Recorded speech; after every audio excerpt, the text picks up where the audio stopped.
Força. Ah, Vamos lá. boa noite a todos. Se vocês acompanham o projeto Muscle Power TV, sabem que hoje vamos falar sobre treino hipertrófico em confinamento, não é? Um tema mais atual não poderia ser. E antes de começar a falar aqui com o meu amigo e colega Ruben, gostava de começar por falar um pouco sobre os princípios do treino, porque quando não temos o ginásio à nossa disposição, mais importante ainda é não esquecer estes princípios, porque são estes princípios que podemos depois aplicar no treino feito em confinamento, seja em casa, seja indo até fazer algum treino na rua, que nos vão ajudar a atingir este objetivo que é a hipertrofia. Um dos primeiros princípios é a adaptação e, naturalmente, sendo o nosso objetivo, neste caso, a hipertrofia, nós queremos obter, a adaptação que nós queremos obter é o ganho de massa muscular e naturalmente, com isso, o aumento da força máxima. Não esquecer que para o aumento da massa muscular nós não estamos a falar só daquele treino que nós fazemos, não é? Estamos a falar só da dinâmica da carga, mas também há todos uns outros princípios fora de treino que também temos que respeitar a nível da nutrição, a nível das horas de sono, e penso que o Ruben também vai falar sobre isso. Outros princípios têm a ver com a sobrecarga. Isto é um princípio muito ligado àquilo que é o treino com vista à performance, mas e a sobrecarga também acaba por ser importante, porque o que nós queremos é criar uma disrupção na nossa homeostasia, não é? E para que com o devido descanso, mesmo até entre séries, entre treinos, consigamos atingir este nosso objetivo da hipertrofia.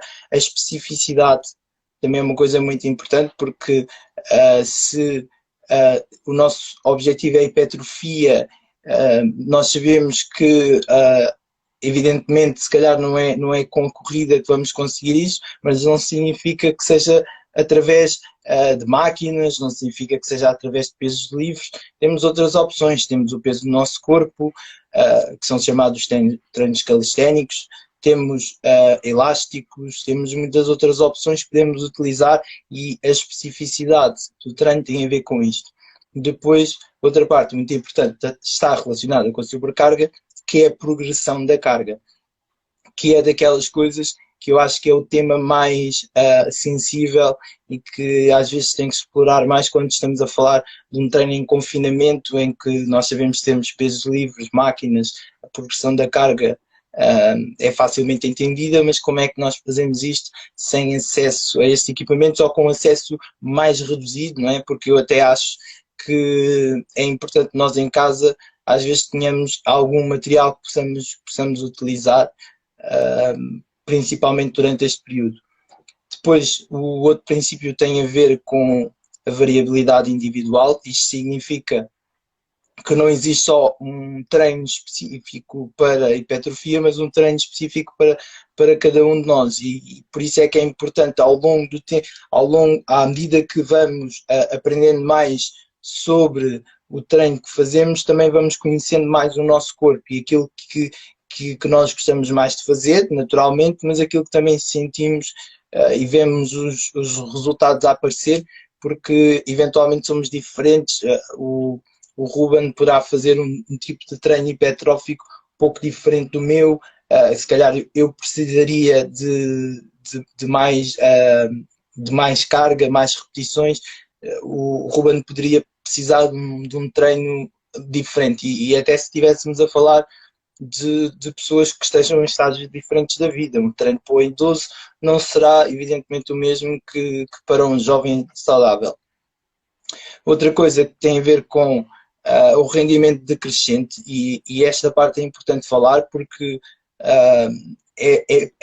nós temos que ter noção que, à medida que os resultados vão aparecendo e aparecem muito rapidamente ao início, vai se tornando cada vez mais difícil que estes resultados melhorem com tanta significância como é no início. E temos que reconhecer isto porque todos temos o nosso limiar genético, não é?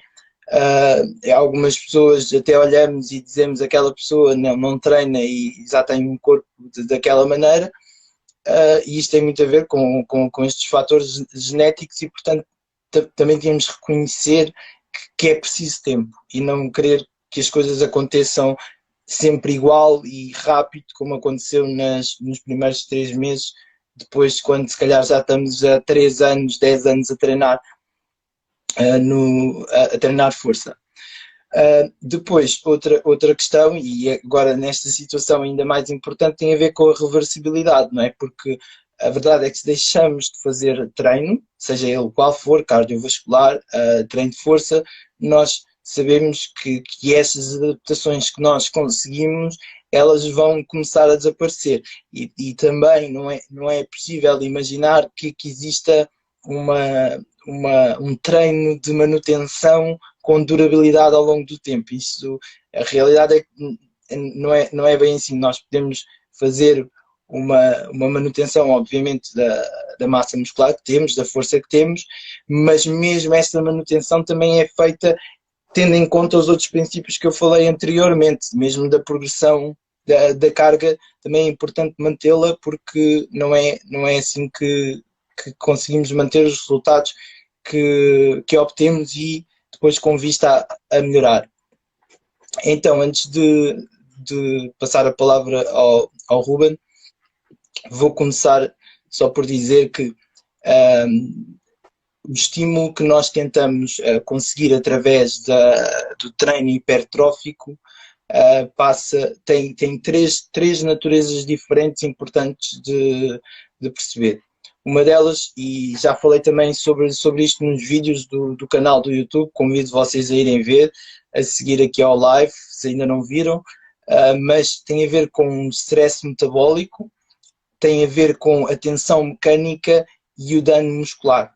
Nós temos que cumprir algum destes princípios, não dá para tê-los em simultâneo, a não ser o dano muscular que existe sempre, mas nós também temos estas naturezas de estímulo que temos que respeitar como vista a conseguirmos obter esta adaptação que nós desejamos.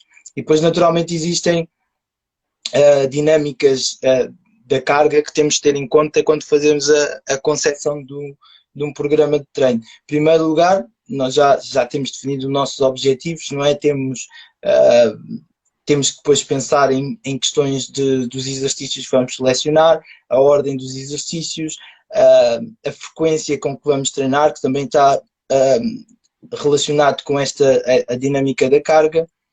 E, portanto, para o treino hipertrófico em si, aquilo que está definido pela literatura é que entre 65% a 85% de um RM, fazermos entre 6 a 12 repetições, com um mínimo para cada grupo muscular de 5 séries, mas a verdade é que isto não é realista e as indicações que existem de uma vasta literatura é que deve ser entre 9 a 12 séries para cada grupo muscular, portanto estamos a falar de 3 a 4 séries, de 3 a 4 exercícios.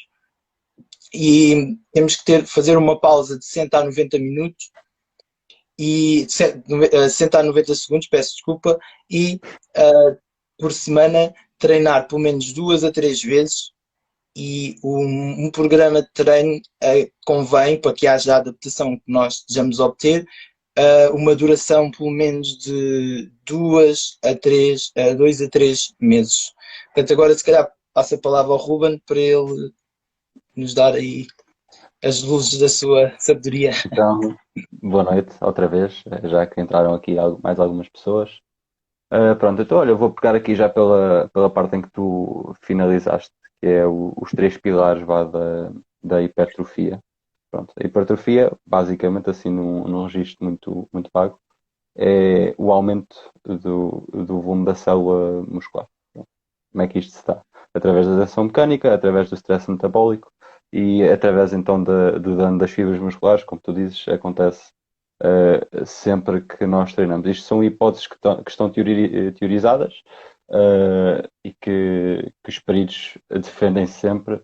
Um dos grandes investigadores a nível da hipertrofia, o Pat Schoenfeld, penso que é ele que anda a estudar mais estes três pilares, e ele defende sempre estes três pilares com tudo. Pronto. Como é que isto acontece? O que é a tensão mecânica? O que é o stress metabólico e o dano muscular? Pronto. Tensão mecânica. Quando pensamos em tensão mecânica, se calhar pensamos em tensão a nível dos músculos, a tensão a nível muscular. E basicamente é isso. Qual é que é a forma mais direta de aplicar tensão mecânica? É através de aplicar carga sobre os nossos músculos. Ou seja, se estivermos só com uma barra a fazer o supino, por exemplo, vamos ter menos tensão mecânica que se estivermos com a barra e com mais de 60 kg. Ou seja, se tivermos só a barra, é menos que, pronto, quando tivermos mais carga, logo existe mais tensão. Em casa, como é que nós podemos criar tensão mecânica em casa? Nós temos várias fases de contração nos movimentos. Temos a contração excêntrica, contração concêntrica e contração Isométrico. isométrica, exatamente, isométrica. Pronto. Como é que nós podemos criar aqui alguma tensão mecânica em nossa casa, visto que não temos acesso a tanto material, a tanto peso? Ao controlar a nossa fase excêntrica de movimento, que é a fase em que estamos a contrair de forma passiva, ou seja, imaginamos que estamos a fazer um curl com um halter, quando estamos a puxar é a fase concêntrica, quando o peso está a descer é a fase excêntrica. Se nós controlarmos a fase excêntrica um pouco mais lentamente, para aí 2, 3 segundos, que é o que tem sido recomendado pela literatura a nível da hipertrofia, se controlarmos essa descida, estamos a criar um pouco mais de tensão. Ou seja, nós, por exemplo, a fazer uma flexão, estamos a fase de empurrar. Quando estamos a descer para o chão, que normalmente é a fase mais fácil, temos a gravidade a ajudar, se estivermos a descer um pouco mais lentamente, aí existirá mais tensão. Claro que também podemos colocar uma mochila, colocar peso lá dentro, mas caso não estejamos ainda nesse patamar, uma forma de aplicar mais tensão mecânica será então fazer a fase excêntrica um pouco mais lenta. Pronto. Sim. Sobre Uh, essa questão em particular, podia só fazer aqui uma questão. diz. Por exemplo, qual é que é a tua opinião sobre então como é que a pessoa faz essa progressão, se calhar para começar a utilizar pesos adicionais? Eu diria, por exemplo, que a pessoa pode definir um conjunto de repetições que já consiga fazer, por exemplo, 10, e assumir que tem que conseguir fazer essas repetições por pelo menos 4 séries, não é? Concordo totalmente. Para Concordo. depois assim conseguir fazer essas repetições todas pelas 4 séries, que é difícil. A partir daí, se calhar já consegue começar a adicionar outras coisas. Exatamente, outras Não é? variantes, exatamente. Concordo plenamente. Eu normalmente até costumo fazer assim o meu treino de mais hipertrófico, mesmo quando temos acesso aos ginásios, costumo subdividir assim, ou seja, imaginemos, nunca tinha feito o supino, começo para aí com três séries faço as repetições que conseguir, se conseguir só fazer 8, tento fazer as 3 séries de 8. Pronto. Para a semana, na semana seguinte tento fazer 4 séries de 8 repetições. Na semana a seguir eu gosto de chegar às 5. Costumo fazer 5 séries de 8. A partir daí aumento as repetições. Em vez de aumentar o peso, que é um bocadinho mais difícil normalmente, aumento as repetições, passo para 10 e faço outra vez.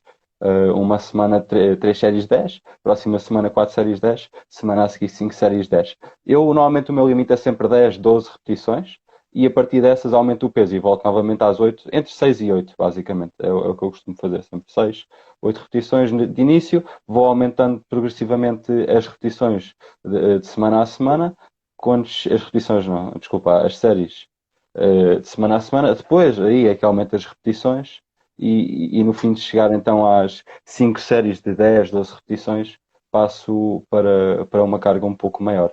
Pronto, mas isto são estratégias que podemos aplicar em casa também, ou com as flexões, ou ou com agachamentos com uma mochila, ou com o Bulgarian Split Squat, pronto, com tudo o que seja exercícios que tenhamos acesso em casa. Há pessoas que têm pesos, há pessoas que têm mais acesso a material, outras que têm menos, mas o importante mesmo é treinar. Pronto. Então, aqui acho que a parte da tensão mecânica está um pouco mais já falada, pronto. Agora passaríamos ao stress metabólico, que na minha opinião é a segunda mais importante dos três pilares, sendo a tensão mecânica o mais importante.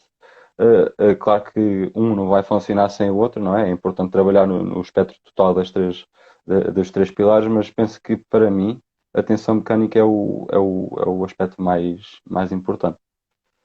Pronto, então o stress metabólico, normalmente até se ouve falar aquele treino metabólico que cansa como caraças, não sei se tu já deves ter ouvido falar, né? Estás na área, pronto, e nós às vezes ouvimos falar disso e nem sabemos bem o que é. O stress metabólico, apesar de não ser tão importante como a tensão muscular para origens hipertróficas, este tem a mesma origens hipertróficas.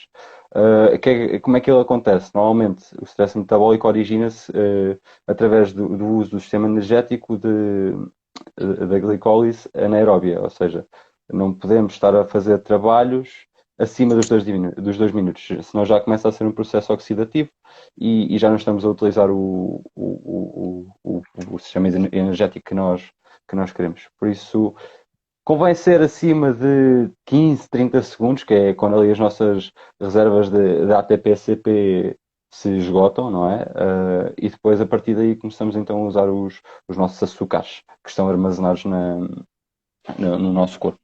E pronto, esse tipo de treino é também utilizado para vários fins, mas no caso da hipertrofia tem alguns efeitos já notórios. Outra coisa que também poderá causar stress metabólico é a isquemia muscular, que já deves ter ouvido falar, que é aquele treino de restrição sanguínea. Acho que já falámos disso também na faculdade, se não me engano. Pronto, mas é uma coisa que em casa eu não aconselho a fazerem, né? Que acho que não é uma coisa que o pessoal agora devesse tentar, não é? Estar ali a colocar. A falar do treino de CATS, convém sempre fazer com acompanhamento. Exatamente. E agora uma questão em relação a isso. No treino hipertrófico, Uhum. como é que tu fazes a diferenciação entre quando queres treinar mais o stress mecânico, quando queres treinar mais o stress O metabólico? metabólico, exatamente. Por exemplo, para o stress mecânico estamos a falar que fazes mais intensidade para menor número de repetições e o outro, o contrário, menor intensidade, ou seja, menor carga para mais números de repetições, ou também fazes essas, porque também falaste da questão das repetições, das fases, da fase excêntrica ser mais controlada, Uhum. ser um fator também de stress mecânico. Como é que tu tentas diferenciar isso e como é que achas que se pode fazer em casa? Pronto, em casa, pronto, eu posso já dar o exemplo do ginásio, que normalmente o stress metabólico ocorre através, como nós vemos os bodybuilders e pronto, as pessoas com um objetivo mais de físico e não tanto, se calhar, de força. Nós vemos muitos bodybuilders a fazer os supersets, os drop sets, basicamente tudo o que vá acrescentar, Lourenço, tudo o que vai acrescentar aqui um aumento do volume e não tanto do tempo sobre tensão. É porque o volume e o tempo sobre tensão vai ser um bocadinho diferente. Tu, ao dar mais volume ali ao músculo, vais criar mais stress metabólico.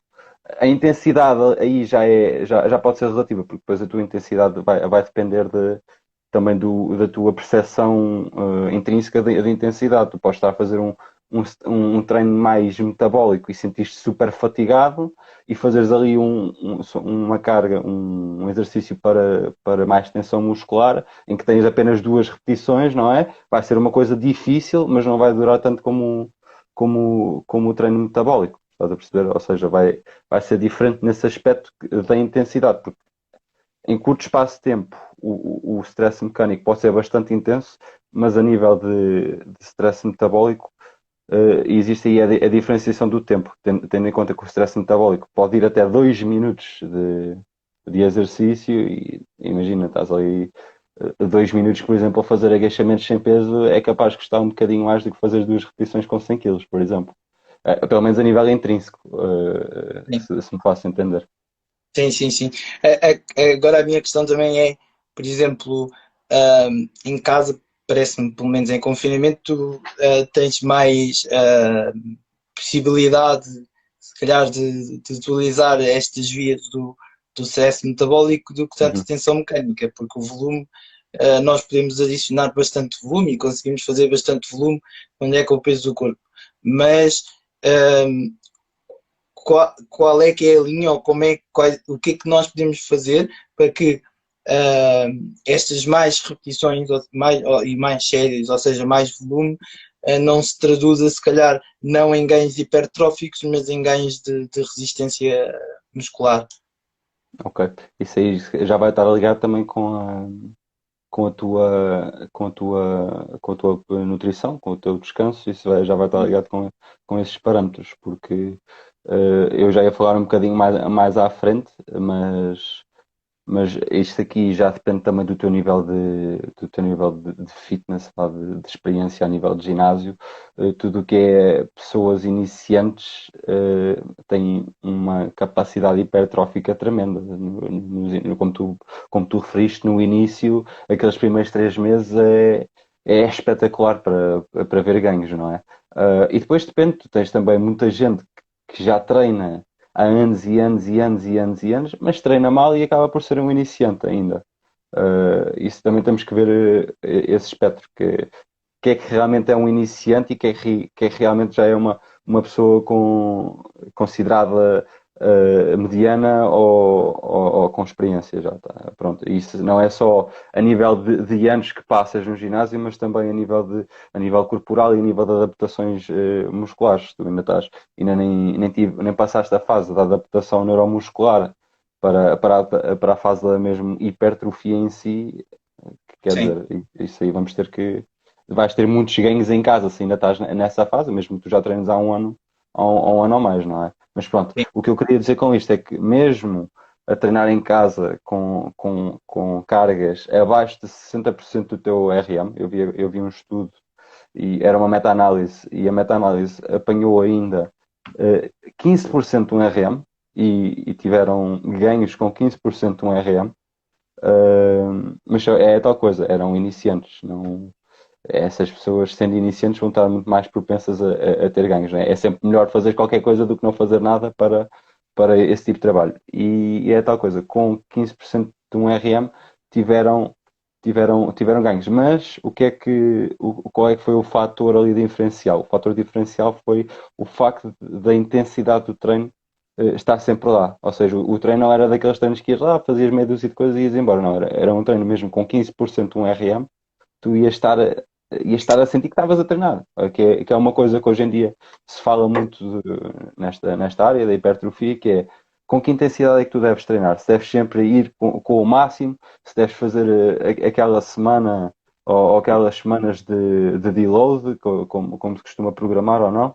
Uh, e foi isso que foi o fator diferencial e foi mesmo a intensidade. E se tu treinares com 15% de um RM, que penso que uma flexão sendo ali um movimento mais parecido com o supino, para dar o exemplo, penso que eu, por exemplo, peço 76 quilos. O meu RM de supino é uma vergonha, mas é 95 quilos. Já estou a trabalhar com mais de 15% de certeza. E logo aí posso até não ter ganhos, mas vou ajudar à manutenção muscular. Ou seja, a hipertrofia acaba por não decair. E acho que é mais por aí que devemos ver essa questão, porque se nós não fizermos nada, há mais probabilidade de termos pronto, caídas a nível das adaptações musculares do que se fizermos alguma coisa. Outra coisa que eu vi, outro estudo que eu vi, foi um estudo onde eles avaliaram 2 métodos de treino. um método de treino contínuo e um método de treino intervalado. No contínuo, eles fizeram 24 semanas, sempre durante uma semana faziam sempre 3 treinos de hipertrofia, uh, durante 24 semanas, exatamente. E depois o outro grupo fazia 6 semanas de treino, também com 3 treinos por semana, e fazia 3 semanas de pausa. O que aconteceu neste estudo? No final do estudo, tanto a nível de força como a nível de hipertrofia, ambos acabaram no mesmo patamar. Mais uma vez, eram indivíduos não treinados. Logo aí há sempre esse diferencial. Mas tanto um que continua a treinar, um grupo que continua a treinar sempre durante 24 semanas, sem pausas, comparativamente a outro que 6 em 6 semanas, aliás, fazia 6 semanas de treino, parava 3, voltava a fazer 6 e depois parava 3 novamente. Sempre assim. Ou seja, o volume de treino final não foi o mesmo para os dois, mas os ganhos foram exatamente ou, estatisticamente os mesmos. O Sim, que é que isto quer dizer? Que para um iniciante, parar 3 semanas acaba por não ter grande diferença. Ou seja, agora o nosso confinamento vai ser à volta de 4 semanas, é o que está previsto, se não for mais, não é? Iremos ver. Mas se as pessoas não tiverem que parar do ginásio 3 semanas, não vai haver grande problema a nível das adaptações hipertróficas. Se treinarem, se treinarem, ainda menos problema irá haver. Ou seja, se estiverem a dar estímulo hipertrófico ao corpo, das duas uma, ou mantém ou ganham ainda mais. Isto para iniciantes, não é? Eu acho que no caso de pessoas intermédias ou avançadas, já temos que ser um bocadinho mais realistas e não podemos estar aqui à espera de em casa fazer ganhos hipertróficos, não é? Acho que em casa, para pessoas que já sejam intermédias ou avançadas, ali o objetivo seria mesmo a manutenção das adaptações musculares. Pronto, aqui eu passei sim. aqui E agora, por muita acaso, coisa à tinha frente. aqui, disseste aí várias coisas, por acaso, que eu Mesmo, fiquei mesmo. com vontade de falar, mas eu vou tentar também não falar de tudo. Primeiro ponto, e isto também para aqueles que nos estão a assistir, aquilo que estamos a dizer, e se vocês tiverem curiosidade de saber mais, ler mais sobre isto, grande parte faz a parte do livro de treino da força, do professor Pesará Correia, professor Milhomens e professor Gonçalo Mendonça. Também temos aqui a falar de algumas coisas que podem encontrar no American College of Sports Uhum. Medicine, no livro de Exercise Prescription, e também estamos aqui a referenciar vários artigos, mas essencialmente aquele investigador, e como o Ruben já disse, que mais investiga sobre estes fatores hipertróficos é o Schoenfeld. Depois, queria falar também sobre esta parte dos estudos, quando referirmos, ou o Ruben também já referiu, a meta-análise, estamos a falar de um artigo bastante robusto que foi avaliar vários outros artigos, ver aqueles que eram os melhores e ver quais é que eram as conclusões principais. Portanto, quando há este tipo de informação, só depois disto só um consenso entre os especialistas. Depois, outra coisa que eu queria dizer, isto é uma proposta minha, mas que eu acredito plenamente que isto possa funcionar assim. Penso que é uma oportunidade, mesmo para aquelas pessoas que já são muito avançadas ou para aqueles que estão a começar. Uma das teorias que eu tenho é que antes de começar a fazer treino hipertrófico, devemos também ganhar alguma resistência muscular. Isto porquê? Porque quanto mais resistência nós tivermos, mais capacidade de treino vamos ter. Então, o que é que eu quero dizer com isto? Se calhar, se eu não tiver a resistência o suficiente, não vou aguentar fazer um treino de 1 hora e meia, 2 horas, com todos os exercícios que tenho que fazer, principalmente, por exemplo, os treinos feitos para os membros inferiores, se não tiver esta resistência, como eu estou a dizer. Portanto, isto também é um momento ideal, se calhar, para fazermos este shift. E também queria dar outro exemplo, este a nível pessoal, de uma pessoa que eu estive a prescrever treino, não era PT, mas estive a prescrever treino para essa pessoa, e estamos a falar de uma pessoa que já tinha competido a nível de bodybuilding, estamos a falar de uma pessoa bastante experiente e que reparou que existiu um platô no treino dela. E quando eu fui fazer a nova prescrição para ela, uma das coisas que eu disse a essa pessoa foi o teu volume vai reduzir bastante, porque sabemos que o pessoal que faz bodybuilding está muito habituado a fazer muito, mas muito volume, muitas super séries, muitos drop sets, e portanto aquilo que eu fiz, a primeira coisa que eu fiz é, eu a partir de agora já não preciso que venhas 5 dias ao ginásio, prefiro que te comprometas apenas com 3 dias. Essa foi a primeira alteração. A partir daí, todos os exercícios uh, deixaram de ter super séries, deixaram de ter drop sets e fizemos um treino convencional de hipertrofia, com mais tensão mecânica do que stress metabólico. E essa pessoa, num espaço de um mês, viu o aumento na massa muscular. E eu penso que isto aconteceu apenas por uma quebra daquilo que ela já estava a fazer e tendencialmente ao longo já de muitos meses e anos até neste caso. E, portanto, isto pode ser uma oportunidade para as pessoas para ganharem mais resistência muscular, vão conseguir fazer treinos durante muito mais tempo, se calhar muito mais exercícios do que fazem agora, e também têm a oportunidade de quebrar algum platô em que possam estar neste momento, fazer um treino diferente. Isto acaba por ser importante. Mas eu agora tinha uma pergunta, como estamos a falar aqui de stress metabólico, tem a ver com fazer repetições até à falha ou não? Os peritos defendem que sim, que neste caso, quando trabalhamos com cargas baixas, que devemos não é ir sempre até à falha, mas, por exemplo, no último set de cada exercício, chegar à falha. Quando estamos a falar em cargas mesmo muito baixas. Pois podemos neste caso de confinamento, é uma estratégia que poderá ser viável, desde que não vá comprometer o resto do nosso treino, não é? Ou seja, eu vou até à falha num exercício e devido a ter ido até à falha nesse exercício já não vou conseguir realizar o próximo exercício, aí isto se calhar já não é, já não é viável ir à falha. Enquanto que se eu estruturar bem o meu treino e planear ali, ok, eu neste exercício eu vou à falha. O próximo exercício, eu sei que vou ter que ter a capacidade de conseguir realizar, mesmo ainda à falha no anterior. Eu acho que é uma estratégia viável neste aspecto de confinamento e mesmo quando estamos desconfinados, por vezes ir à falha acho que não tenha grande problema. Agora, se formos à falha de forma consistente e em todos os exercícios, vamos estar ali a deixar ganhos de lado, de certeza, porque vamos estar a sacrificar o volume do nosso treino. Okay? Tem que ser uma coisa bem estruturada, não é, ok, agora vou-me lembrar, vou até à falha aqui. No próximo vou também até à falha. E depois ali, em vez de terem feito ali entre 9 a 12 sets, como está dito, não é?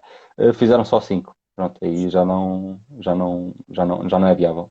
E acho que é a minha opinião e foi daquilo que eu tenho lido também, concordo. E às vezes aplico no meu treino e sabe-me bem e acho que tem resultados, mesmo a nível hipertrófico. Desde que consigamos aguentar, não é? E conseguir manter a técnica do exercício, não é? Estás ali a fazer um lat pull down, em vez de estás a fazer lat pull down, já começas a fazer extensão de tríceps, já não, já não é grande coisa, não é? Mas pronto, Exatamente, exatamente. acho que é por aí. Sim, sim. Se quiseres, podes continuar então. Pronto, Compara. então, mais aqui sobre o nosso confinamento e o que é que nós podemos fazer em casa para manter aí os corpinhos bem grandes. Bem, uma coisa importante, sem dúvida nenhuma, é a nossa nutrição. Se nós chegamos a casa, confinamento, não é? Existe agora um bocadinho mais vontade de comer porcarias. Tentar evitar isso, não é? Também algo saudável. Não estou a dizer para deixarem de comer doces e só começar a comer tudo saudável e começarem a ficar malucos porque não podem comer uma bolacha. Isso aí também temos de ter em conta o aspecto psicológico, não é? Mas pronto, aqui mais referente à nutrição. Se o nosso objetivo é manter a massa muscular, atenção, manter a massa muscular ou ganhar massa muscular, é importante estarmos num excedente calórico. Ou seja, se nós estivermos numa redução ao nível das nossas calorias, não vai ser a estratégia ideal, nem sequer para manter os nossos músculos, portanto, ou seja, a nossa massa muscular. Por isso, é importante nós fazermos um excedente calórico se o objetivo é aumentar ou preservar a massa muscular. Eu diria, pelo que eu tenho visto, eu vi aqui um artigo também do Schoenfeld e do Alan Aragon. Não sei se sabes quem é que é o Aragon, Alberto. Não, não. Mas também é um investigador interessante. Mas vi aqui um artigo e eles não falavam em confinamento, comparavam entre iniciantes e bodybuilders já experientes. E o que eles referem é que para quem quer manter ou aumentar, neste caso eles falavam mesmo em aumentar a massa muscular, eles falavam num excedente calórico de 500 a 1000 calorias para os iniciantes, visto que estes têm mais um range, agora como é que se diz em português? Uma margem, é isso, tem uma margem de desenvolvimento maior para o nível muscular, enquanto que os bodybuilders já têm uma margem menor, visto que já estarem ali perto do seu pico de desenvolvimento muscular. Por isso, para estes, o Alan Aragon e o Schoenfeld defendiam que seria aproximadamente 250 a 500 calorias. Isto era mais uma revisão, acho que não era revisão sistemática, mas sei que era uma revisão, eles olharam ainda para alguns estudos, mas pronto, o que eles chegaram à conclusão é que para iniciantes, 500 a 1000 calorias da nossa taxa metabólica basal, e para os bodybuilders mais experientes, 250 a 500 calorias. Isto temos de ter em contexto do confinamento também. Nós, se calhar, no confinamento vamos estar um bocadinho mais parados. A nossa atividade física vai diminuir. Por isso, eu, de qualquer das maneiras, eu não sou especialista em nutrição, não é? Mas daquilo que eu já li e aquilo que eu já entendi, visto a nossa atividade diária diminuir bastante, sendo que estamos confinados, eu apontaria mais para as 500 calorias para os dois grupos. Porque acho que um excedente calórico de 1000 calorias para alguém que passa de estar a ter uma vida minimamente ativa para estar o dia inteiro sentado no sofá sem fazer nada e a única coisa que faz é fazer 3 treininhos por semana, ok, que já é bom, mas tivemos ali com um excedente calórico de 1000 calorias, por muita margem de desenvolvimento que tenhamos, vamos ali acumular muita gordura, não é? Aqui no meu senso comum. Isso que estás a dizer, penso que até é uma oportunidade e se calhar agora temos mais tempo de aprendermos um bocadinho, ok, nós estamos aqui a falar das calorias, mas a maior parte de nós depois não tem noção de quantas calorias é que andam a consumir. E a verdade é que existem aplicações, e essas aplicações têm sempre uma versão gratuita e uma versão premium.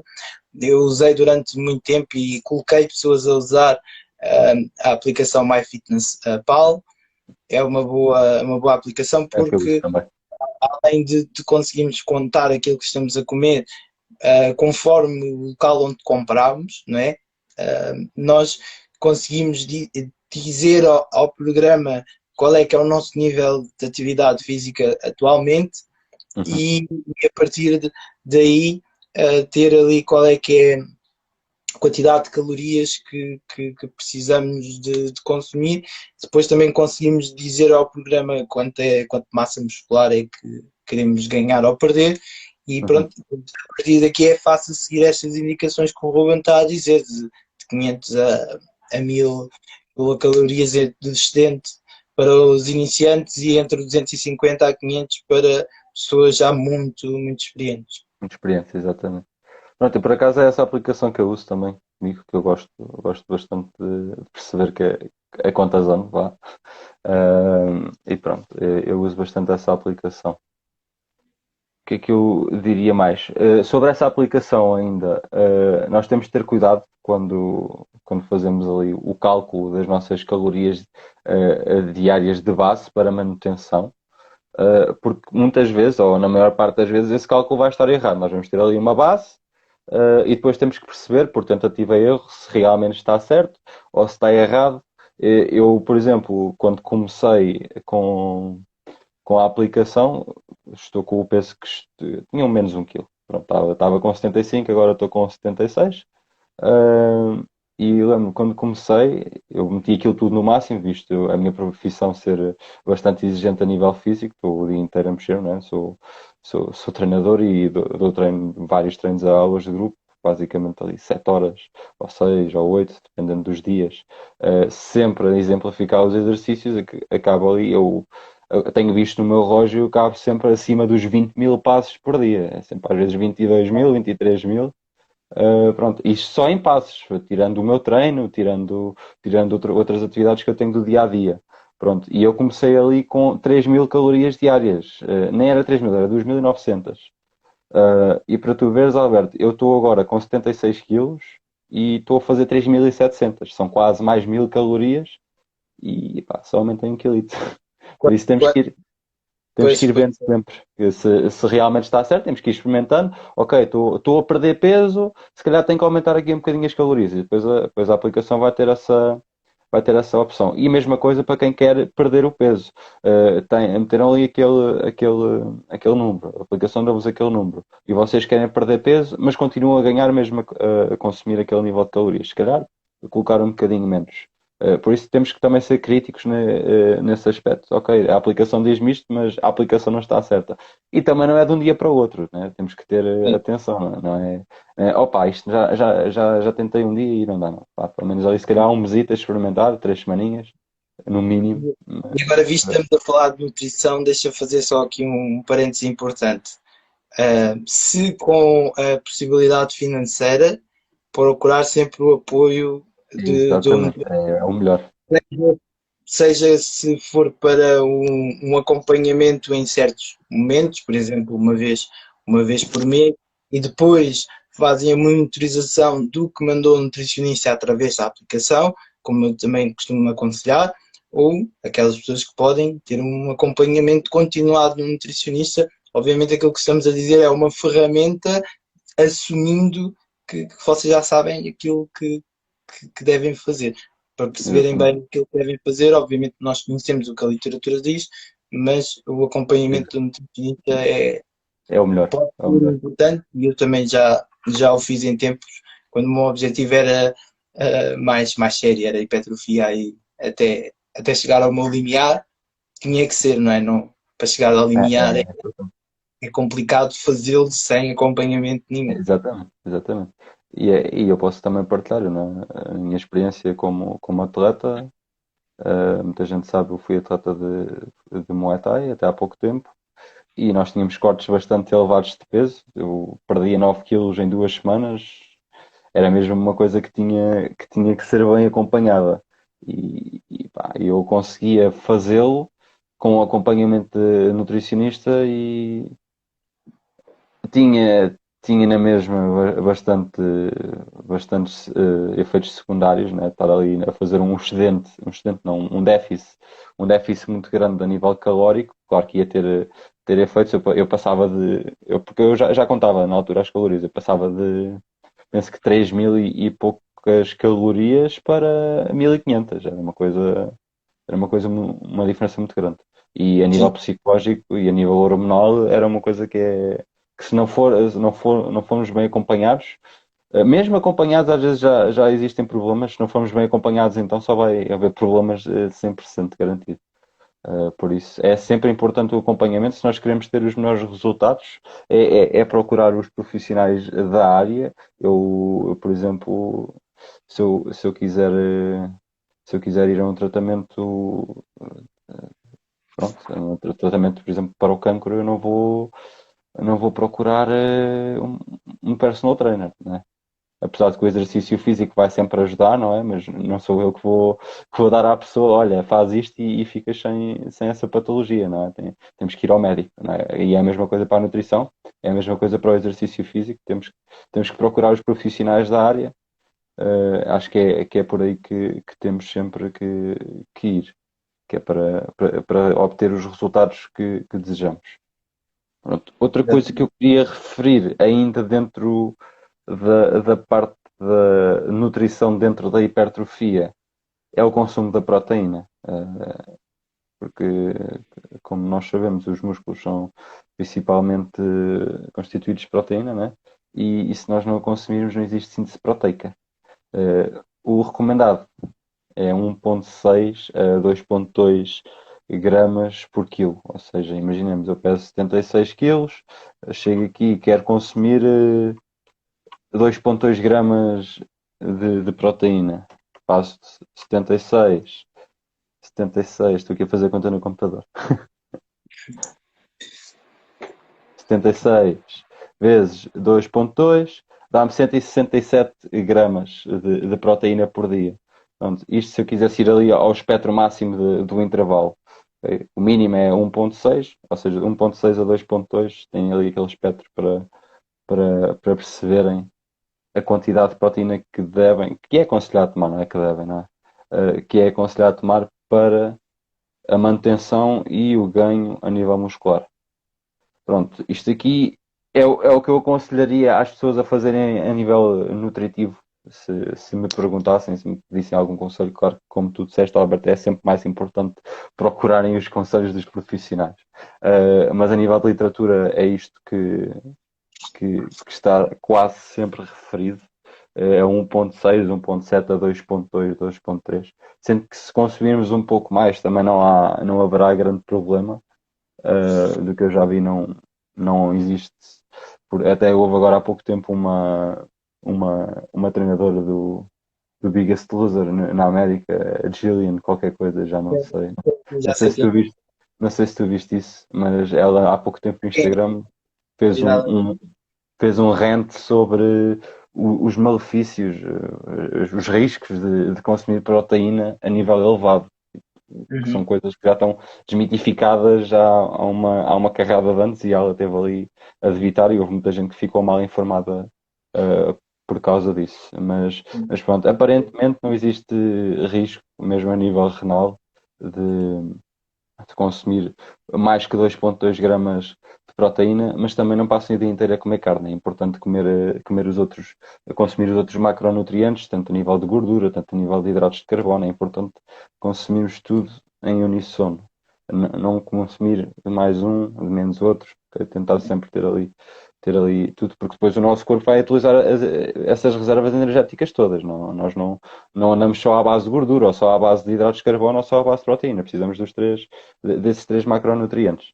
Pronto, e mesmo em casa vamos ter que ter cuidado com isso, que é para se quisermos manter o nosso nível de hipertrofia.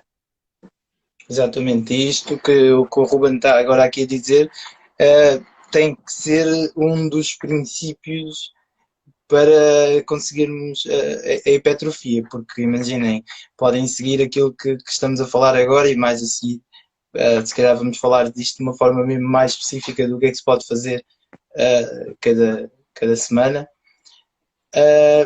Esta parte da nutrição a par com o treino é essencial porque só fizermos um treino, não é? Mas depois a alimentação, se estivermos em déficit ou não consumir aquilo que deveria ser para nós estarmos em situação anabólica, não é? Porque nós sabemos que acabamos de treinar, entramos ali numa situação catabólica, em que depois temos ali uma janela chamada a janela anabólica que muitas pessoas falam, se calhar o Ruben se tiver que comentar, mas acredita-se que pelo menos 2 horas a seguir ao treino se deve fazer o consumo da proteína. A verdade é que a janela se estende até às 24 horas e 48, mas diz que o período mais sensível é ali 2 horas após, para que entremos então nesta fase anabólica em que ativamos as vias do mTOR para a síntese proteica. Queres dizer alguma coisa sobre isto? Passamos à Sim, frente? eu concordo com isso que estavas a dizer, da janela anabólica, apesar daquela janela de 30 minutos ser um mito, vá, né? Não é por tu não beberes aquele batido de proteína passado 30 minutos do treino que vais desperdiçar o treino todo, não é? Desde que tu ao fim do dia tenhas ali tudo o que é proteína, tudo o que é hidratos de carbono e tudo o que é gorduras, desde que tem, ao fim do dia ou ao fim da semana, vá, tu vais conseguir ter os ganhos na mesma. Se tiveres essa média semanal sempre bem exposta. Agora, uma coisa que nós podemos ver é para atletas que treinam 2 vezes por dia, por exemplo. Aí se calhar já tem um bocadinho mais interesse fazer esse. Está aqui o André, balanço calórico. Já estamos a falar das calorias, exatamente, André. Pronto, tem mais interesse para os atletas que treinam, por exemplo, bidiários, fazer então a reposição energética um bocadinho mais rápido, porque se vão precisar de que as reservas energéticas estejam repostas mais cedo, logo faz sentido não estarmos a repô-las então o mais rápido possível depois do treino. Por exemplo, se eu acabei de treinar há pouco às 9 da noite, mas sei que amanhã às 7 da manhã vou treinar, se calhar convém fazer ali um jantarzinho bem composto a nível dos 3 macronutrientes. Sim, estou a perceber. Então, e agora passando aqui a estas questões que eu estava a dizer, mais práticas. Força, vamos lá. Quantas vezes por semana treinar? Tendo em conta a época onde nós estamos, nós temos de ter atenção também à intensidade dos treinos e ao que acontece ao nosso sistema imunitário. Eu estive a fazer uma revisão de um artigo há uns 2 ou 3 dias e o artigo dizia que devemos treinar com intensidades moderadas, mas que não devemos treinar com muita intensidade para não debilitar o nosso sistema imunitário e para isso não ficar mais propenso então a apanhar vírus, não é? O que é que nós temos de ter em conta? Se nós estivermos todos os dias a treinar, nós vamos estar sempre em processo inflamatório. Ou seja, vamos estar ali sempre num processo que não é bom para o nosso sistema imunitário. Então, nós temos de ter em consideração isso e talvez, eu diria, agora nesta altura de confinamento, já que estamos em casa e temos um bocadinho mais de tempo, separar os treinos no máximo, talvez 4 vezes por semana, não chegar às 5. Isto para Sim. pessoas que treinam habitualmente 5 vezes, 6, que eu conheço. Eu sou uma delas, por exemplo. Gosto de treinar 6 vezes por semana. Já sei que tu não és muito apologista dessa estratégia, mas pronto, eu passei de treinar 11 vezes. Para treino da força exclusivamente, nota. Por exemplo, eu se tiver que prescrever os restantes dias há treino, não há treino de força. Exato. Estou a perceber. Até pode ser, eu até posso fazer coisas acessórias, até posso pedir para a pessoa fazer treino de força e que sejam coisas acessórias de reforço muscular, porque aquela pessoa precisa em particular. Mas para o meu objetivo específico de treino, 3 normalmente é o que eu peço. Por isso é que a minha opinião é que neste, quer dizer, a verdade é que nós profissionais de desporto estamos sempre a falar para evitar os comportamentos sedentários, mas ficando em casa a maior parte do tempo evitar comportamentos sedentários é complicado. E uma das coisas que temos que começar a fazer é aquelas leads diárias, mas sabemos que muitos estão em teletrabalho, muitos também estão a fazer as suas coisas da escola e estamos sentados durante esse período. E eu, portanto, diria treinar todos os dias ou pelo menos 5 dias da semana, porque ainda temos aqui que não falámos do treino cardiovascular, que é um treino que devemos fazer pelo menos 5 dias. Era isso que eu ia acrescentar. Era isso que eu iria acrescentar.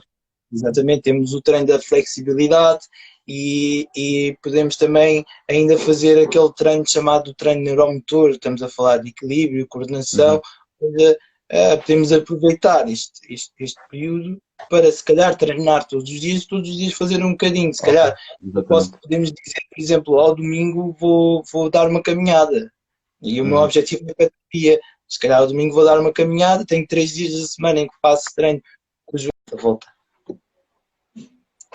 Mas sim, ou seja, também segues aquilo que eu estava a falar agora há pouco, Sim, né? sim, sim, eu estou a perceber. Eu quando disse as 3 vezes estava a referir-me unicamente ao Claro. treino hipertrófico.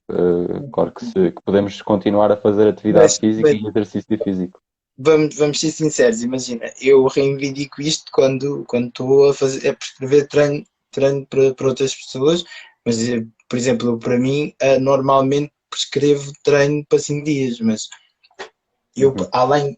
eu para estar a prescrever para mim 5 dias, para já eu estou a dividir os músculos em muitas partes, não é? Sim, é importante, é Vou importante. adicionar em todos os treinos os exercícios acessórios dos outros músculos para não ficar muito tempo sem os treinar.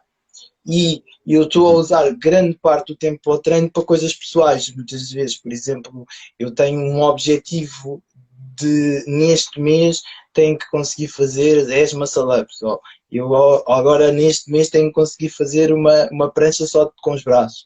Neste outro mês, ou seja, eu utilizava muito os treinos desta maneira e que, Uhum. evidentemente, se estivermos a fazer treino de força a uma pessoa que também gosto deste tipo de desafios, é interessante, estás a ver? É Claro, interessante claro. fazer estes desafios com ela e se calhar vamos usar as semanas todas. Ou seja, quando eu digo os três, eu não quero aquelas pessoas que dizem que acham que têm que treinar todos os dias muito pesado, super Yeah. sérios, sets, com o objetivo de hipertrofia, que isto é capaz de resultar ali durante um período.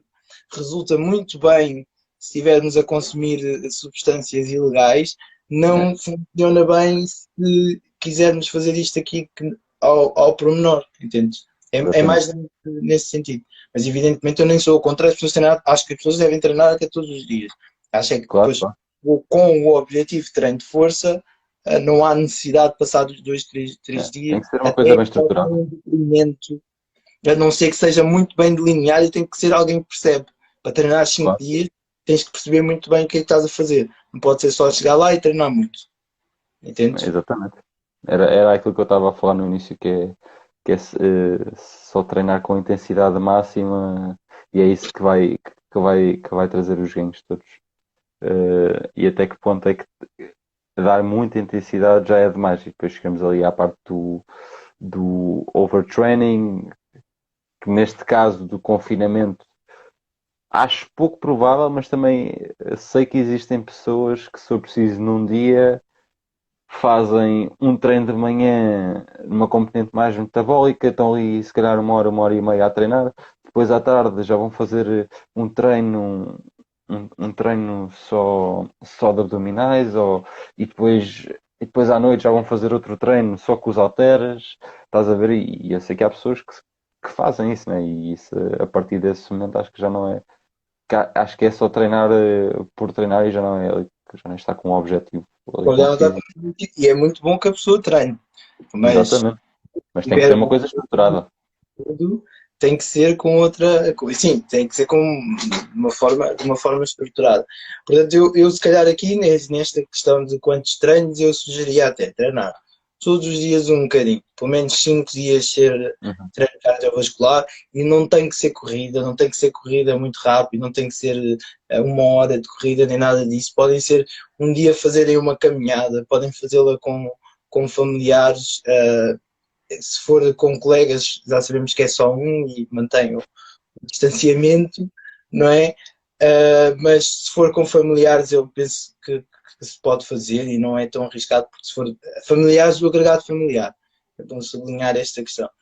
Treino de força, pensem em fazê-lo 2, 3 vezes, e é como estava aqui a dizer, ok, eu gosto muito de treinar todos os dias um pouco de treino de força. Podem fazê-lo, mas se o vosso objetivo for hipertrofia, não coloquem todos os dias hipertrofia, a não ser que sejam um profissional da área do desporto e saibam o que é que estão a fazer, já Exatamente. conheçam o vosso corpo.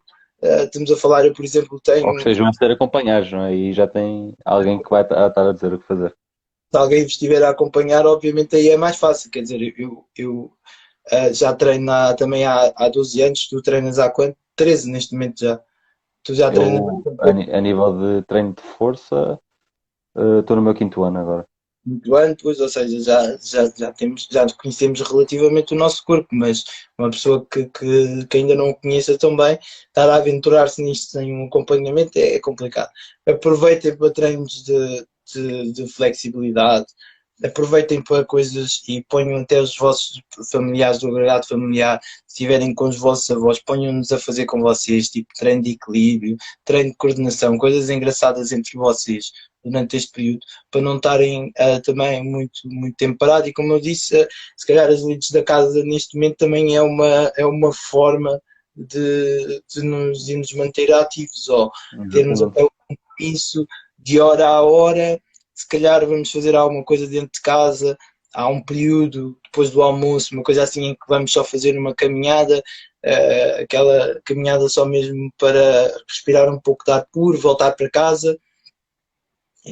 Eu acho que neste período também é importante fazer. Não sei se queres acrescentar alguma coisa, tenho outra pergunta. Não, podes fazer, podes fazer. Ok, Aí estou então, completamente de quantos, acordo. quantos grupos musculares trabalhar por dia? Isto não é uma questão assim tão linear, que eu acho que não é, por isso é que eu estou a fazer pergunta assim. Ah, Séries, quantas repetições? ok, então, se formos fazer um, depende também do nosso tipo de desfazamento semanal, não é? Se nós formos fazer 3 treinos semanais, vai ser uma coisa, se formos fazer 4 treinos semanais, isto de hipertrofia, não é? Já que estamos a referir os grupos musculares, mas pronto, imaginemos que fazemos 3 treinos semanais. Eu faria full body nos três, dando mais foco em cada dia a uma espécie de grupo. Imagina, dividia nos três grandes: costas, peito e pernas, não é? Normalmente, quando se fala de grupos musculares, podemos juntar esses três que vamos estar a trabalhar basicamente tudo. Se eu estiver a treinar peito, vou estar a trabalhar o peito, os ombros e o tríceps. Se eu estiver a trabalhar costas, vou estar a treinar o bíceps, as costas, trapézios, a deltoide posterior, pronto, esses músculos todos. Se eu estiver a treinar pernas, pronto, vale as pernas todas, não é? Faria três treinos de full body.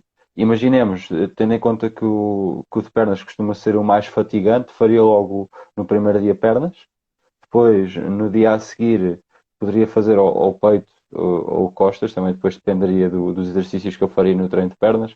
Se calhar fosse fazer o peso morto no treino de pernas, se calhar deixaria depois o treino de costas para o último treino da semana, visto que o peso morto já vai recrutar bastantes músculos das nossas costas. Mas pronto, faria sempre assim, ou seja, full body no primeiro dia faria à volta de 6 exercícios, 3 para pernas, uh, depois 2, e dependendo se eu fosse fazer peito, o foco no peito no dia a seguir, fazia 2 para costas e 1 para peito.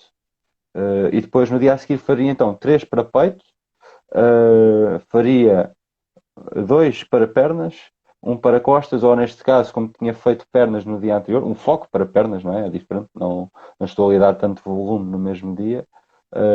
Talvez faria então dois exercícios de pernas e um exercício de costas, e depois então no último dia, no terceiro dia, faria três exercícios de, três exercícios de costas, um de pernas e dois de peito. Pronto. E faria talvez assim, com esse foco, sempre a dar um foco na mesma a um grupo muscular, mas fazendo full body na mesma. Também poderíamos fazer sempre sem foco nenhum e fazer 2 de pernas, 2 de costas, 2 de peito, 2 de pernas, 2 de costas, 2 de peito. Por exemplo, assim também seria uma opção viável. Se eu fosse fazer 4 treinos por semana, aí se calhar já fazia um upper lower, uma versão upper lower, ou seja, no primeiro dia da semana fazia costas ou seja, parte da frente da parte de cima do corpo e parte de trás da parte de cima do corpo. No dia a seguir fazia a parte de baixo do corpo. E pronto, e fazia isso 2 vezes por semana. E se eu treinar 4 vezes a nível de hipertrofia, talvez faria assim. Coisa que eu não me dei bem no confinamento anterior, do ano passado já. Eu comecei assim, como eu disse, mas eu a nível psicológico, eu estava tão habituado a treinar todos os dias não vá, 5 6 vezes por semana, que eu achava aquilo super enfadonho e parecia que não estava a treinar. Mas pronto, isso aí já foi mesmo uma questão psicológica, estou a partilhar só porque foi o que me aconteceu e poderá acontecer, mas eu acho que a nível de distribuição de exercícios e a nível de fadiga muscular, as duas opções que eu dei no início, dos 3 dias e a dos 4 dias, acho que são as opções mais viáveis, mas pronto, é tal coisa, cada caso é um caso, cada pessoa é uma pessoa e nós vamos ver efeitos diferentes em todos nós e também temos que ver que é que conseguimos trabalhar melhor. Se eu fazer este tipo de distribuição de exercícios não me dou bem, não me apetece treinar, se calhar não trocar aqui qualquer coisa para uma coisa que eu sinto que vou conseguir treinar. Que é tal coisa, é melhor fazer alguma coisa do que estarmos quietos, não é?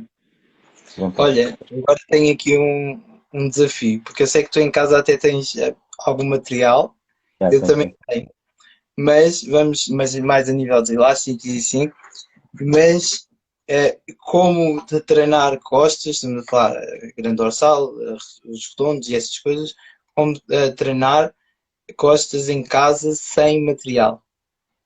Pá, posso adicionar tipo material de casa, tipo toalhas, assim. Há material de casa, porque eu acho que é uma coisa importante. Eu matei-me no outro confinamento de março, abril, a pensar em todo. Vamos ser honestos. A única coisa não, mas o que nós podemos fazer para ativar as costas são as extensões aqui do braço e são as abduções horizontais. Exatamente.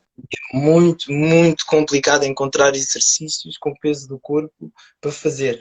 E temos que adicionar material de casa. Isso sim, já é um. Ok, já sabes mais ou menos a resposta, se calhar. Mas eu É, mantenho a montar em coisas, a ver vídeos para perceber e, portanto, se calhar temos eu de por ajudar. acaso também fiz exatamente isso. Também andei a ver vídeos no YouTube e isso tudo. Uma coisa que eu vi que achei muito interessante e que, opa, é mesmo pensar ali em tudo. É uma toalha, dás dois Uhum. nós nas pontas, metes na porta e aquilo funciona exatamente como um TRX. Com um É que é TRX. igualzinho ao TRX. E pá, Exatamente. mesmo fazeres as pull-ups na porta, pá, se calhar vais estragar a porta a fazer isso, né? Mas também dá para fazer pull-ups numa porta. É que convém meteres um livrinho por baixo da porta que é para ela não partir. Mesmo assim é perigoso, que ela pode partir, né? Mas dá para fazer pull-ups numa porta.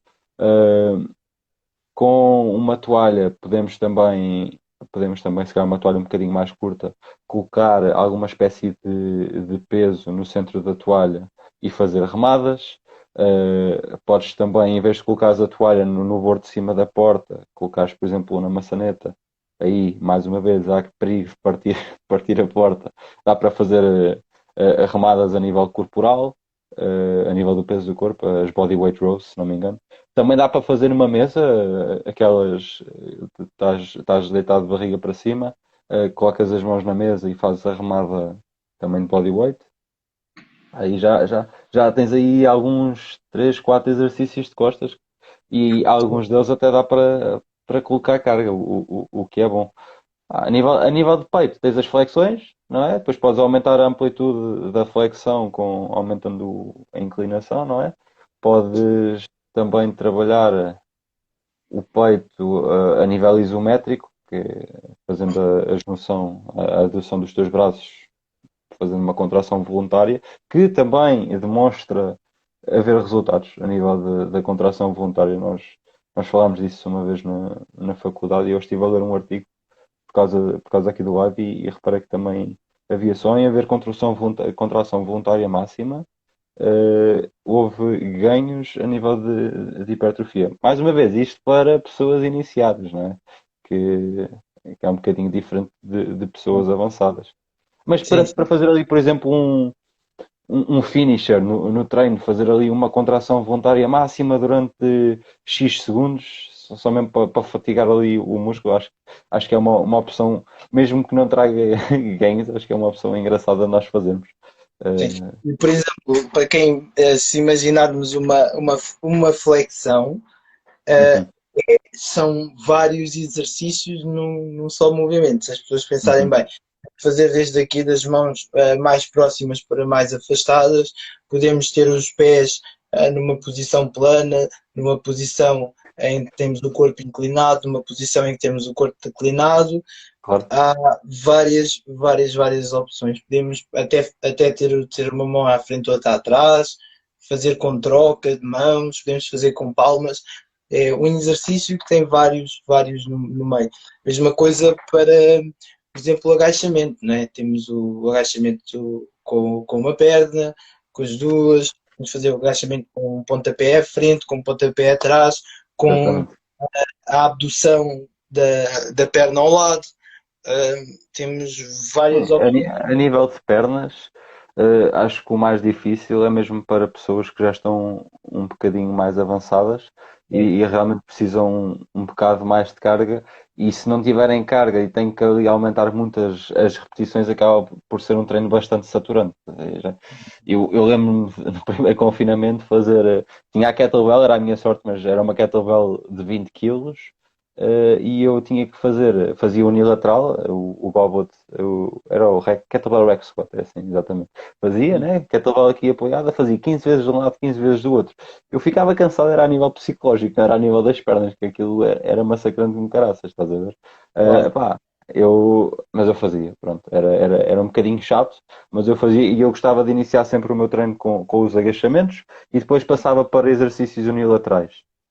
Fazia o Bulgarian Split Squat, que é um exercício excelente para sentir a perna a trabalhar. Se for bem feito, tem que ser bem feito, que é um bocadinho mais difícil. Uma pessoa que não tenha coordenação motora fazer aquilo bem feito é mais difícil. Por isso é importante, pelo menos, termos uma base e depois então passarmos a exercícios assim mais complexos. Depois temos, a nível da cadeia posterior, tens muita coisa, tudo o que seja ali o hip hinge, tipo, podemos fazer os good mornings, podemos fazer os pontos de glúteos, pontos de glúteos unilaterais, pontos de glúteos com carga na bacia, e carga pode ser várias coisas, os garrafões de água, como houve muita gente a utilizar e esse tipo de coisas é fácil de arranjar. Ou então aumentar o tempo sob tensão, demorar um bocadinho mais a fazer o exercício. Se nós fizermos, por exemplo, 10 agachamentos seguidos e formos depois a seguir fazer 10 agachamentos a descer para aí em 3 segundos, parar 3 segundos no meio e subir de forma explosiva, vai custar muito mais esses 10 agachamentos do que os primeiros de certeza absoluta. Isso é outra maneira de dar um estímulo diferente ao nosso corpo, Sim. que é uma coisa importante. Por acaso, eu já disse isto noutro live, vou aproveitar. Vocês, se forem ao site, já deves ter ouvido, o Ruben já deve ter dito isto algumas vezes a ti, que é ir ao site da American Council on Exercise. Eles têm lá uma livraria de exercícios. Se vocês escreverem assim no Google ACE Exercise Library, vocês encontram lá uma quantidade gigante de exercícios em que vocês podem filtrar para exercícios com o peso do corpo e encontram lá de tudo, de tudo. Eu já explorei aquilo tudo e andei a ler sobre aquilo tudo. Aí, se calhar para o pessoal da nossa área pode ser um bom momento, se tiverem É, mais tempo, de fazer a mesma coisa. Eu gosto muito de conhecer exercícios novos, tentar ter alguns exercícios que sejam a minha trademark, ou pelo menos a progressão de alguns exercícios serem só meus e porque é que eu os faço assim e só eu conheço trabalhar dessa forma, acho interessante. E portanto, agora vou-te fazer outra questão, mas eu vou responder primeiro, que é para dificultar a tua vida não poder escolher esta, que é se tivesses que escolher um equipamento para ter em casa, só apenas um, para fazer este treino de força que nós estamos aqui a falar. Eu escolheria ter pelo menos um elástico. Se tivermos aqueles que têm, por exemplo, na Decathlon, eu não devia dizer estas marcas, eu não vou receber nada em relação a isto, mas na Decathlon vocês têm os elásticos e aquele diz a tensão que aquele tem em quilos. Se escolherem, por é. exemplo, o de 10, porque é o que está mais ou menos, é o intermediário, na minha opinião, em termos de tensão. Se tivessem a oportunidade de comprar quase todos, era quase É, todos, isto é excelente. Isto é excelente. dos, dos 5 aos 20 pelo menos. Mas pronto, se pensarmos nisto aqui só para uma opção, um equipamento, o de 10 parece ser uma boa opção. E a partir daí, por exemplo, podem pôr o elástico à volta do corpo e prender nas mãos e fazer flexões assim. Vocês conseguem fazer peso morto, conseguem fazer agachamentos, conseguem fazer curls de braços, Disto, conseguem é. fazer remadas de todas as maneiras efetivas, Exatamente. conseguem fazer basicamente tudo. Conseguem fazer extensão da perna, leg curl, conseguem fazer basicamente tudo apenas com um elástico e sabem que depois, pronto, aumentando a tensão do elástico, mais peso aquilo vai fazer. Se calhar no início, por exemplo, a fazer um curl, eu estaria com as pernas juntas, mas depois à medida que quero aumentar a dificuldade, isto é uma maneira de fazer, de aumentar a carga até, posso fazer, imagina, em primeira série, faria, vamos imaginar, 15 com os pés juntos, depois se calhar aumentava mais um bocadinho os pés e já só conseguia fazer 12, aumentava mais um bocadinho os pés, já só conseguia fazer as 10, e isto também é uma maneira de progredir a carga no próprio treino. E tu, Ruben, qual é que escolherias? Tem limite de preço? O quê? O Tem quê? limite de Não, não preço? tens limite, só pode ser um Então, um par de halteres? par de halteres. Ok, ok. Acho que a nível de resistência não é a mesma coisa, não é? A resistência do elástico é muito mais variável, tu podes meter em cima, meter em baixo, não é? Os halteres vão ter sempre a resistência da gravidade, mas pá, escolheria um par de halteres ali de um peso intermédio, por exemplo, 15 quilos, 15 não, 17,5, 17,5 que já é um peso que daria para fazer, para mim daria para fazer tudo. Bicep curl, tríceps, O problema dos depois os halteres exercícios mais complexos. é um bocadinho o peso fixo, né? Como só temos esta opção, estamos Exatamente. a falar de uma pessoa que só vai comprar um material, tendo o peso fixo, depois temos que ir adaptando, mas por exemplo, se Claro, calhar claro, claro. quando for exercícios de músculos, de grupos musculares mais pequenos, fazemos com um halter, arranjamos a opção de fazer com um halter e depois Sim, quando. aí também é uma boa opção, exatamente. Exatamente, portanto, é uma excelente opção também, os halteres parece-me. Acho que é o mais direto, é halteres e elásticos. Foi o que escutou em quase todo o lado no primeiro confinamento. Foi, Sim, eu sim, ainda sim. andei a ver e foi o que escutou assim em primeiro lugar. Halteres, elásticos. E se tiverem alguma paciência e algum dinheiro, se calhar, para investir até nos kettlebells, até só com, se calhar, três pesos de kettlebell e alguma paciência para pesquisar exercícios, está para fazer de tudo também. O kettlebell é muito Existem versátil, treinos exatamente. apenas feitos com kettlebell, portanto, é só também ir à procura É verdade. destas coisas É que. verdade. Então, aí palavras finais, o que é que gostavas de dizer assim, deixar aí Pá, para quem está a assistir? se calhar podíamos fazer tipo aqui uma conclusãozinha daquilo que falámos, os aspectos fundamentais. Pá, eu posso dizer aqui que eu tenho hoje aqui uma página construída com as conclusões, que basicamente o que eu tirei do que andei aí a pesquisar e do que nós falámos hoje é basicamente nós temos que respeitar os três pilares da hipertrofia para isto, segundo o tema, né, que é hipertrofia no confinamento. Tensão mecânica, podemos fazer isso através do controle da face excêntrica, dano muscular, que já sabemos que é subentendido do treino, stress metabólico através de exercícios que nos vão fatigar os nossos músculos, supersets, drop sets, tudo o que nos faça aumentar ali o volume a nível de trabalho muscular. Uh, Podemos ter ganhos a nível muscular quando trabalhamos com cargas baixas, desde que os três pilares sejam obedecidos e que o treino seja intenso, ok? Intenso no sentido de estamos a treinar para treinar, não é só fazer exercícios por fazer, é mesmo com carga baixa, o treino tem que ser intenso para ter ganhos. Uh, Ter em conta também que se estivermos separados 3 semanas não existirá grande efeito a nível de perda da nossa massa muscular. ok? Por isso não é por 3 semanas que morremos, ok? Se treinarmos durante essas 3 semanas é melhor, mas se pararmos também não irão existir grandes problemas. Isto está subentendido também se o nosso sono estiver em dia, a nossa alimentação estiver em dia, é a tal coisa que nós falámos no início para preservar a massa muscular ou aumentar a massa muscular.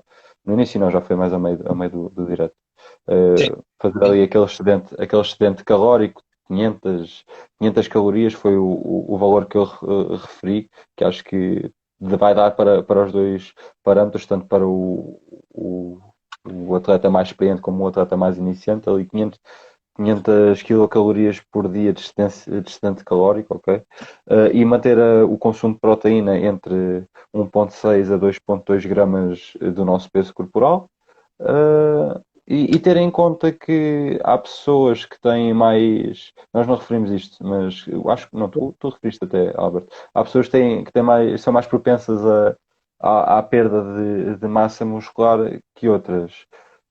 Por exemplo, as pessoas com excesso de peso, se tiverem a dar um estímulo de treino, elas provavelmente não irão perder massa muscular. Ou os iniciantes, como eu tenho referido agora várias vezes, eles são os que estão mais propensos a ter ganhos a nível hipertrófico. E depois há as outras pessoas, os outros atletas, que normalmente usam potenciadores de performance, normalmente são coisas ilegais, como esteroides, nós estamos fartos de ouvir falar disso ultimamente. Sim. Essas pessoas também não estão muito propensas à perda da massa muscular. Ok, por isso acho que estas dicas que nós damos inclui-se a toda a gente, ok? Se calhar ali a parte do sustento calórico para as pessoas que têm excesso de peso, ter atenção a isso, não é? Mais uma vez, como o Alberto disse, é importante termos o apoio de um profissional se assim for possível, mas sempre ter atenção a quem é que nós somos antes de estarmos a olhar para as estatísticas. Ok? Porque as estatísticas são uma média, mas as pessoas não são médias. Nós temos que ter atenção a isso. Temos sempre a base da estatística que nos vai dar uma orientação. Nós depois logo é que temos que ver se essa orientação se adequa connosco ou não. É sempre importante referir isso quando falamos em investigação, porque a Sim. investigação é mesmo para isso. Pronto. E acho que em jeito de conclusão é isto, não é obedecer, são as guidelines que eu criei aqui Sim. para nós podermos seguir É, no parece-me bem. confinamento. Muito Pronto. bom, olha, gostei muito da ação. Aprendi Eu também, algumas coisas importantes também. eu também. Também, Porque Alberto, também já vi que acompanhas aí muita literatura nesta área. é uma área que me interessa muito. Muito bom mesmo e obrigado. Se calhar temos que combinar mais aí umas vezes, uns lives destes. Quando os confinamentos acabarmos, temos é que combinar também uma sessão em conjunto. Todos juntos. Boa. Por mim tudo bem. É Parece-me isso, perfeito. é isso. Mas sim, quando for preciso, estás à vontade, Alberto. Boa, boa. Está bem. Muito obrigado a quem assistiu, muito obrigado ao Ruben e até à próxima. Obrigado a todos.